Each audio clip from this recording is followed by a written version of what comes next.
Here we have a SAT math question on circle. Okay, let's go to the question. A circle in the xy plane has a diameter with endpoints 2, 4 and 2, 14. An equation of this circle is x negative to the whole square positive y negative 9 the whole square is equal to r square.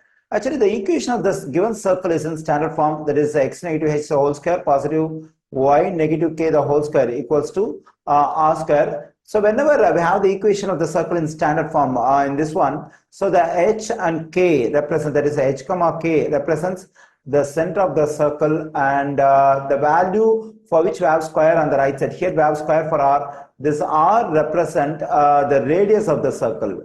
Okay, so but in our question they ask us to find the value of this r. So clearly this r represents the radius of the circle. Okay, so what do we have to do to get the radius of the circle? So we have the two endpoints of the diameter, 2, 4 and 2, 14. So when I find the distance between the two endpoints of the diameter, I'll be getting the length of the diameter. So the radius is equal to half of the length of the diameter. So once I get the length of the diameter, I can divide it by 2 to get the radius, which is r in this problem. Okay, so now let me take the two endpoints of the diameter 2, 4 and the other endpoint is 2, 14. Okay, I assume the first endpoint as x1, y1, the second endpoint as x2, y2. Then the distance between, we can find the distance between these 2 points using the distance formula, that is d is equal to x1 negative x2 the whole square positive y1 negative y2 the whole square.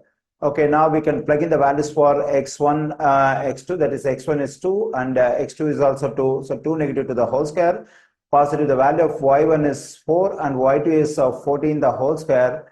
So I'm getting square root of 2 negative 2 is 0, 0 square is 0 and positive 4 negative 14 will become negative 10 the whole square. So when I take negative 10 the whole square, it will become 100. 100 plus 0 is just 100.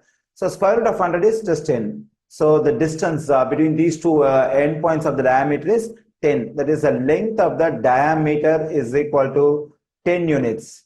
Then what is the radius of the circle? So radius is half of the diameter. So to get the radius of the diameter, you have to divide the length of the diameter by 2. So the radius of the given circle is 5. So already I said, so this is the equation of a circle in standard form. And we have r square on the right side and this r on the right side represents the radius of the circle. So the value of r is 5.